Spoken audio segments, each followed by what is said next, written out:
بسم اللہ الرحمن الرحیم الصلاۃ والسلام علیک یا رسول اللہ وعلی آلک وصحابک یا حبیب اللہ اللہم افتح علینا حکمتک وانشر علینا رحمتک یا ذا الجلال والاکرام الصلاۃ والسلام علیک یا رسول اللہ وعلی آلک وصحابک یا حبیب اللہ۔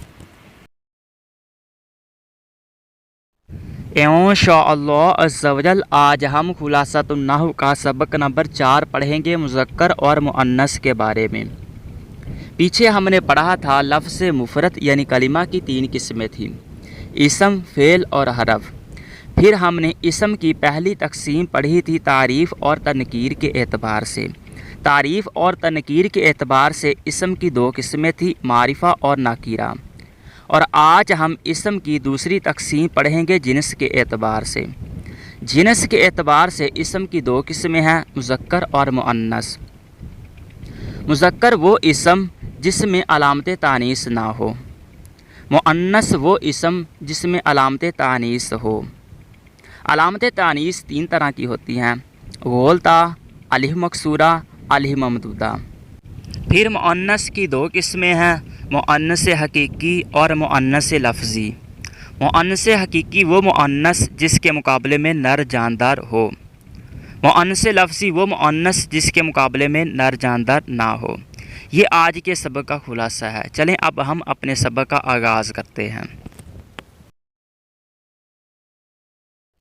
الدرس الرابع یعنی چوتھا سبق، مذکر اور مؤنث کے بارے میں۔ مذکر کہتے ہیں جس اسم میں تانیث کی علامت نہ ہو اسے مذکر کہتے ہیں، جیسے غلام۔ اور جس اسم میں تانیث کی علامت ہو اسے مؤنث کہتے ہیں، جیسے امراتن اور ظلماتن۔ مذکر کی تعریف کا مطلب یہ ہے کہ ایسا اسم جو تانیث کی علامت سے خالی ہو تو وہ مذکر ہوگا، جیسے غلام۔ اب غلام یہ ایسا اسم ہے کہ جس میں تانیث کی کوئی علامت نہیں پائی جا رہی، لہٰذا وہ اسم جس میں تانیث کی علامت نہ ہو تو وہ مذکر ہوگا۔ تو غلام یہ مذکر ہے کیونکہ اس میں تانیث کی کوئی علامت نہیں۔ مؤنث کی تعریف کا مطلب یہ ہے، نحویوں کی اصطلاح میں مؤنث ایسا اسم جس میں علامت تانیث میں سے کوئی علامت ہو وہ مؤنث کے حکم میں ہے۔ اب مؤنث کی تعریف کو مثال سے یوں سمجھیے، جیسے امراتن، یہ مؤنث ہے کیونکہ امراتن کے آخر میں غول تا آیا ہوا ہے اور غول تا یہ تانیث کی علامت ہے۔ اور اسی طرح ظلماتن یہ بھی مؤنث ہے کیونکہ اس کے آخر میں بھی غول تا آیا ہوا ہے اور غول تا یہ مؤنث کی علامت ہے۔ یہ بات ذہن نشین رہے کہ بعض اسماء ایسے ہوتے ہیں جس میں لفظاً تو تانیث کی علامت نہیں ہوتی مگر معناً وہ تانیث ہی کے حکم میں ہوتے ہیں۔ آگے بتا رہے ہیں تانیث کی علامات۔ تانیث کی 3 علامتیں ہیں۔ نمبر 1 غول تا کا ہونا، جیسے باقاراتن۔ نمبر 2 الف مکسورہ کا ہونا، جیسے بشرا۔ نمبر 3 الف ممدودہ کا ہونا، جیسے صفراء۔ یعنی ایسا اسم جس میں ان 3 علامتوں میں سے کوئی علامت پائی جائے گی تو وہ مؤنث کے حکم میں ہوگا۔ اور جیسے پہلے کی مثال ہے باقاراتن، اب یہ بھی مؤنث ہے کیونکہ اس کے آخر میں تا غول تا آئی ہوئی ہے، تو باقاراتن یہ مؤنث کے حکم میں ہے۔ اسی طرح الف مکسورہ جیسے بشرا، اب یہ بھی مؤنث ہے کیونکہ اس کے آخر میں الف تانیث کی علامت آئی ہوئی ہے۔ الف ممدودہ جیسے صفراء، صفرا یہ بھی مؤنث ہے کیونکہ صفرا کے آخر میں الف ممدودہ تانیث کی علامت آئی ہوئی ہے۔ آگے بتا رہے ہیں فائدہ۔ اسم کے آخر میں جس الف کے بعد حمزہ نہ ہو اسے الف مکسورہ اور جس الف کے بعد حمزہ ہو اسے الف ممدودہ کہتے ہیں، جیسے صغرا اور حمراء۔ مطلب یہ ہے کہ ایسا اسم جس کے آخر میں الف ہو مگر اس کے بعد حمزہ نہ ہو تو وہ الف مکسورہ کے حکم میں ہے۔ ایسا اسم جس کے آخر میں الف ہو اور اس الف کے بعد حمزہ بھی ہو تو وہ الف ممدودہ کے حکم میں ہے۔ تو لہٰذا جس اسم کے آخر میں الف مکسورہ آ جائے یا الف ممدودہ آ جائے تو وہ مؤنث کے حکم میں ہوگا۔ اب الف مکسورہ اور الف ممدودہ کو مثال سے یوں سمجھیے، جیسے صغریٰ، ایسا اسم اب اس کے آخر میں الف تو ہے لیکن الف کے بعد حمزہ نہیں ہے، تو لہذا صغریٰ یہ الف مکسورہ ہے۔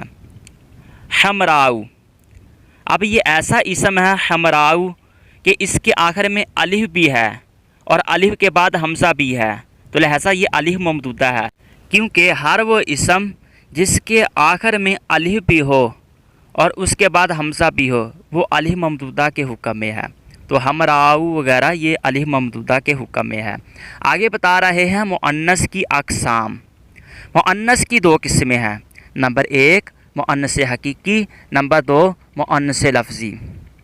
مؤنث حقیقی، جس مؤنث کے مقابل نر جاندار ہو اسے مؤنث حقیقی کہتے ہیں، جیسے مرآتن، اور جس مؤنث کے مقابل نر جاندار نہ ہو اسے مؤنث لفظی کہتے ہیں، جیسے ورقاتن۔ مؤنث حقیقی کا مطلب یہ ہے، نحویوں کی اصطلاح میں مؤنث حقیقی وہ مؤنث جس کے مقابلے میں نر جاندار ہو۔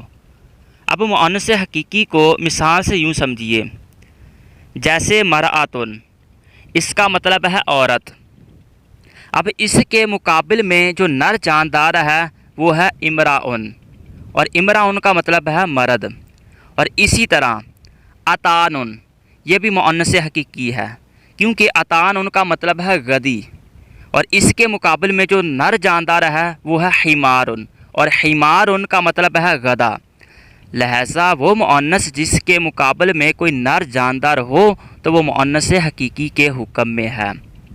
اور مؤنث لفظی کا مطلب یہ ہے کہ وہ مؤنث جس کے مقابل میں نر جاندار نہ ہو تو وہ مؤنث لفظی کے حکم میں ہے۔ اب مؤنث لفظی کو مثال سے یوں سمجھیے، جیسے ورقاتن، اس کا مطلب ہے چاندی۔ اب اس کے مقابل میں کوئی نر جاندار نہیں ہے تو اس وجہ سے تو یہ مؤنث لفظی کے حکم میں ہے۔ آگے بتا رہے ہیں قواعد و فوائد، یعنی مذکر اور مؤنث کے بارے میں چند ضروری باتیں بتانے لگے ہیں۔ قاعدہ نمبر 1 یہ ہے، جو اسماء مؤنث کے لیے استعمال ہوں وہ مؤنث ہوتے ہیں، جیسے امن، اختن، بنتن، زینب، مریم وغیرہ۔ اس قاعدے کا مطلب یہ ہے کہ بعض اسماء ایسے ہوتے ہیں استعمال تو مؤنث کے لیے ہی ہوتے ہیں مگر اس میں لفظاً تانیث کی کوئی علامت نہیں ہوتی، لہذا جب کوئی ایسا اسم آ جائے جو استعمال تو مؤنث کے لیے ہوں اگرچہ اس میں تانیث کی علامت نہ ہو تو تب بھی وہ مؤنث ہی کے حکم میں ہوں گے۔ اب امن، اس کا مطلب ہے ماں، اب یہ مؤنث کے لیے استعمال ہوتا ہے تو مؤنث ہی ہے اگرچہ اس میں تانیث کی علامت نہیں ہے۔ اسی طرح اختن، اس کا مطلب ہے بہن، یہ بھی مؤنث ہے اگرچہ اس میں تانیث کی علامت نہیں ہے۔ بنتن، اس کا مطلب ہے بیٹی، یہ بھی مؤنث کے حکم میں ہے کیونکہ یہ مؤنث کے لیے استعمال ہو رہا ہے۔ زینب، اب زینب یہ بھی مؤنث ہے کیونکہ اگرچہ اس میں تانیث کی علامت نہیں ہے مگر استعمال تو عورت کے لیے ہوتا ہے۔ اسی طرح مریم بھی، اور یہ سب مؤنث کے حکم میں اس وجہ سے ہیں کیونکہ یہ استعمال مؤنث کے لیے ہوتے ہیں اگرچہ اس میں تانیث کی علامت نہیں پائی جاتی۔ یہ نحویوں کا قاعدہ ہے کہ ایسے اسماء جو استعمال تو مؤنث کے لیے ہوں اگرچہ اس میں تانیث کی علامت نہ ہو تو وہ مؤنث کے حکم میں ہے، جیسے ہم نے پڑھا زینب، مریم وغیرہ، کیونکہ یہ عورتوں کے نام ہیں اور عورتوں ہی کے لیے استعمال ہوتے ہیں تو یہ مؤنث ہی کے حکم میں ہے اگرچہ اس میں لفظاً تانیث کی علامت نہیں۔ آگے بتا رہے ہیں قاعدہ نمبر 2، بعض اسماء میں لفظاً تانیث کی علامت نہیں ہوتی مگر وہ مؤنث ہوتے ہیں، جیسے اردن، شمسن، دارن، نارن وغیرہ۔ اس طرح کے اسماء کو مؤنث سمائی کہتے ہیں۔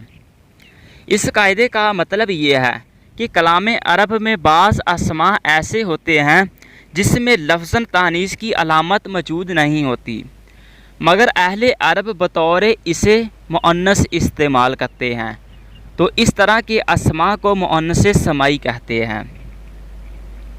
جیسے آپ مثال سے سمجھ لیجئے اردن، اب اس میں لفظاً تانیث کی کوئی علامت نہیں ہے مگر اہل عربوں سے یہ سنا ہے کہ اردن یہ مؤنث سمائی ہے کیونکہ اہل عرب اسے بطور مؤنث استعمال کرتے ہیں۔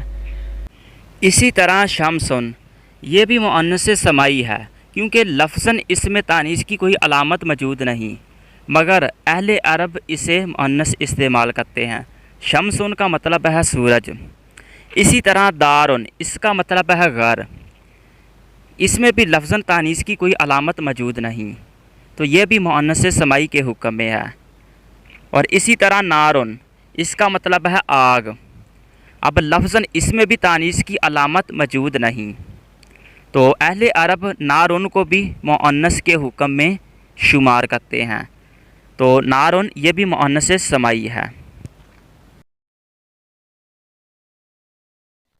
قاعدہ نمبر 3، بعض اسماء مذکر اور مؤنث دونوں طرح استعمال ہوتے ہیں، جیسے سبیل، طریق، حال وغیرہ۔ اس قاعدے کا مطلب یہ ہے کہ کلام عرب میں بعض اسماء ایسے ہوتے ہیں جو مذکر اور مؤنث دونوں پر دلالت کرتے ہیں۔ اس کو مثال سے یوں سمجھیے، جیسے سبیل، یہ بھی مذکر اور مؤنث دونوں طرح استعمال ہو سکتا ہے کیونکہ اس کا مطلب ہے راستہ۔ اسی طرح طریق، اس کا مطلب بھی ہے راستہ، یہ بھی مذکر اور مؤنث دونوں طرح استعمال ہو سکتا ہے۔ اور اسی طرح حال، اس کا مطلب ہے حالت یا کیفیت وغیرہ۔ اس طرح کے جو اسماء ہوتے ہیں تو وہ مذکر اور مؤنث دونوں پر دلالت کرتے ہیں، دونوں کے لیے استعمال ہو سکتے ہیں۔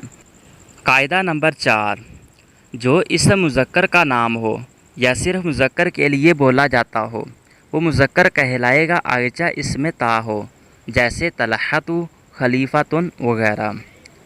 اس قاعدے کا مطلب یہ ہے کہ کلام عرب میں بعض اسماء ایسے ہوتے ہیں جو استعمال تو مذکر کے لیے ہوتے ہیں مگر ان میں لفظاً تائے تانیث بھی موجود ہوتی ہے، تو لہٰذا اس طرح کے اسماء وہ مذکر ہی کہلائیں گے۔ جو استعمال بھی مذکر کے لیے ہوتے ہیں وہ مذکر ہی کہلائیں گے اگرچہ اس میں تائے تانیث بھی موجود ہو۔ اب اس قاعدے کو مثال سے سمجھیے، جیسے طلحۃ، اب یہ مرد کا نام ہے، اس کے آخر میں جو تائے تانیث آیا ہوا ہے اس وجہ سے یہ مؤنث میں شمار نہیں ہوگا بلکہ یہ مذکر ہی میں شمار ہوگا۔ اسی طرح خلیفۃ، یہ بھی مذکر کے لیے بولا جاتا ہے خلیفہ، تو خلیفہ یہ مذکر ہی کہلائے گا، تائے تانیث کی وجہ سے یہ مؤنث کے حکم میں نہیں ہوگا۔ دوستو آج کا ہمارا سبق مکمل ہوا۔ اللہ تبارک و تعالیٰ سے دعا ہے ہمیں یاد رکھنے کی توفیق عطا فرمائے۔